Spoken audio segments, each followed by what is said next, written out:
Banyak orang dan reviewer yang ngecap ponsel ini adalah ponsel yang paling buruk di tahun 2025. Yes, ini adalah iPhone 16e. Dengan harga 12 jutaan, dia pakai layar 60Hz, kameranya berjumlah 1 dan dicap sebagai iPhone paling murah tahun ini.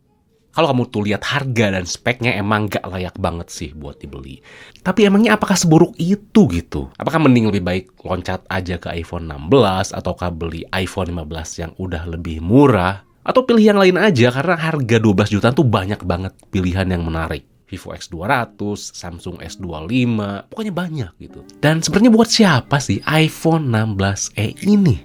Di sini Fadil, hayu urang obrolkeun.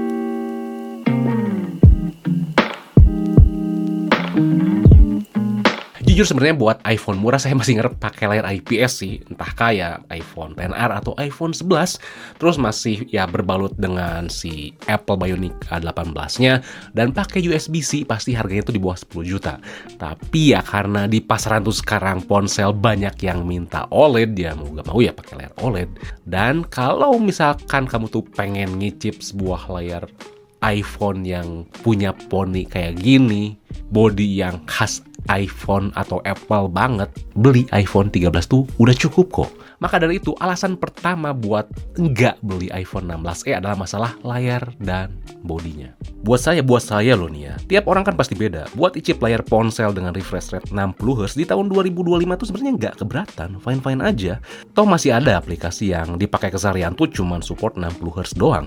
Ingat ya, kalau ponsel kamu punya refresh rate tinggi, bukan berarti setiap aplikasi dan game yang dipakai tuh refresh rate-nya tinggi juga. Yang paling penting selain masalah refresh rate buat saya tuh adalah sensitivitas layarnya gimana, warna luas dan akurat itu. Dan pakai iPhone 16e ini juga lebih menyenangkan dibandingkan iPhone 15, khususnya pas lagi nonton film, karena model notch kayak gini tuh gak makan tempat kayak Dynamic Island iPhone lain.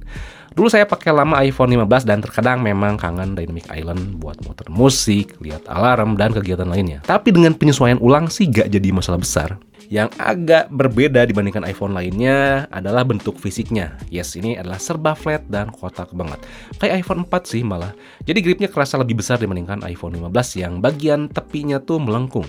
Tentu di sini udah pakai USB-C yang sayangnya nggak support DisplayPort. Dan nggak lupa ada action button, bisa kita custom buat buka perintah atau aplikasi tertentu. Oh ya, by the way, kalau misalkan kamu tuh beli tempered glass buat iPhone 16e ini, terus belinya yang iPhone 13 bisa kok ya. Jadi kalau kamu tuh pengen ngicip layar dan body kayak gini, dengan ngeluarin budget 7 jutaan tuh udah cukup ya. Karena di iPhone 13 tuh gak beda jauh, sama-sama aja. Bedanya tadi masalah action button dan USB-C-nya. Dan alasan kedua buat gak beli iPhone 16e ini adalah masalah kameranya. Jangan salah sangka, hasilnya nggak jelek sama sekali kok. Kamera yang berjumlah 1 buah ini tuh solid banget. Apalagi warnanya tuh natural khas iPhone.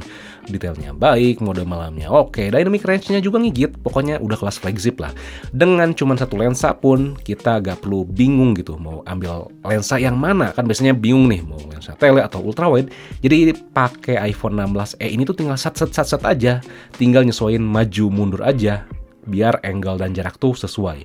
Secara spek kamera memang sedikit di bawah iPhone 16 lainnya, terutama gak ada teknologi pixel shift buat bantu ningkatin detail dan warna yang ada. Kamera depannya dipakai selfie tentunya oke, masih natural, asik dipakai selfie lah, tentunya ada autofocus juga.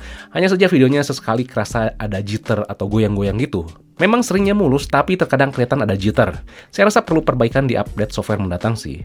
Overall dipakai buat keseharian atau konten masih bisa, hanya saja lagi-lagi di harganya ini banyak yang menawarkan kualitas kamera lebih baik, terutama sektor foto. Katakanlah Vivo X200 atau Samsung S25 yang bisa menawarkan adanya lensa tele dan ultrawide. Jujur selama pakai iPhone 16e ini saya lebih kangen lensa tele sih dibandingkan ultrawide. Jadi untuk kameranya ini kesimpulannya nggak jelek, standar flagship banget, tapi di harganya ada yang menawarkan lebih baik. Ini sampel dari kamera depan iPhone 16e. Dengan resolusi 4K 30 fps kalian bisa nilai bagus atau enggak. Tapi tetap saya suka sih karena ya udah khas iPhone banget, warnanya natural, detailnya oke, ada autofocusnya juga dan tentunya cukup stabil. Ya udah standar flagship banget lah gitu. Oke. Lalu tentunya dicoba beberapa waktu, ini tuh ada hal yang bikin worth it buat dibeli. Gak cuman buluk gitu aja gitu. Karena kan basicnya kita tuh harus coba ponselnya ya, jangan cuman baca spek doang. Ada 3 alasan buat beli ponsel nih. Tentunya yang pertama masalah si chipset Bionic A18-nya. Apple Bionic A18 ini GPU-nya memang dikurangi 1 core ya dibandingkan iPhone 16. Tapi secara keseharian ataupun gaming ya jangan ditanya. Nyaman banget, udah standar ponsel mahal tahun 2025 lah. Kegiatan apapun bisa kamu lakukan, buat itu hiburan, kerjaan, atau lainnya. Jangan khawatir lah. Dengan Bionic A18 pun kita bisa nikmatin Apple Intelligence. Memang AI-nya ini belum bisa dibanggakan. Apple sendiri masih masang label beta, yang artinya masih tahap pengembangan. Buat hapus objek kadang masih kelihatan miss, writing tools-nya juga kadang ngaco, ya butuh perkembangan banget lah. Tapi ya secara teori AI itu seharusnya berkembang lebih cepat dibandingkan sebuah software biasa. Karena kan AI di sini tuh belajar sendiri juga ya, di samping dikembangin oleh developer atau engineer-nya. Yang artinya dengan kita punya Apple Bionic A18 di iPhone 16e ini tuh sangat future proof, bisa dipakai lama. Dan dengan Bionic A18 yang ditemenin baterai 4005 mAh, ini tuh asik banget sih, serius sih baterainya.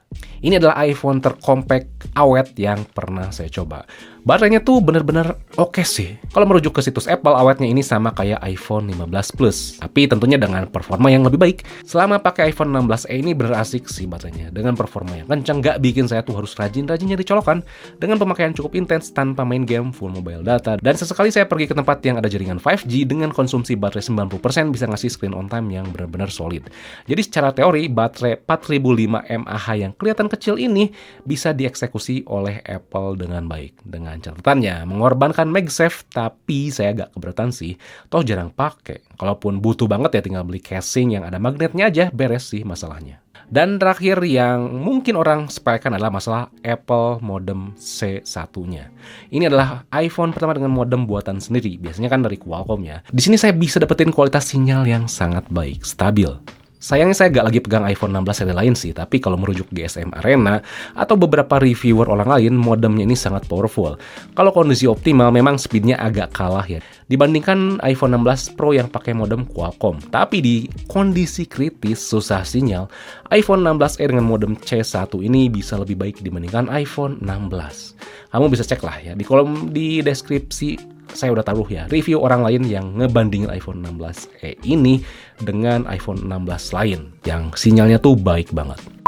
Jadi memang ini bukan iPhone semurah iPhone SE dulu. Kalau kamu nyari spek doang, ini ya bukan pilihan.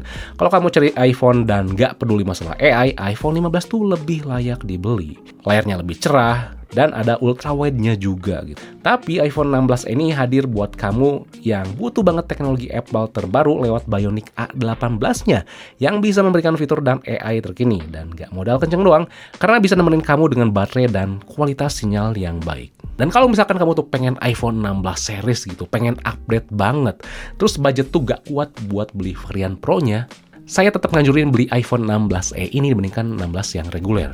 Kenapa? Karena misalkan nih ada budget buat beli iPhone 16e terus ditambah 2 juta, peningkatannya tuh nanggung. Yang kerasa banget ya pasti si ultrawide-nya dan si layarnya. Kamera utamanya memang sensornya sedikit lebih baik, tapi gak begitu jauh gitu. Kalau memang kamu tuh pengen nikmatin experience full iPhone yang Pro banget ya, nabung lagi buat beli yang Pro gitu. Jangan yang 16 reguler. Karena buat saya sekali lagi, nanggung yang 16 lebih baik. Budget mepet tuh yang 16e aja. Asal mau terima kekurangan yang tadi ya. Oke, jadi sekian ya untuk review kali ini. Kalau misalkan masih bingung, kalian bisa tulis komen di bawah. Oke, di sini Fadil. Peace out.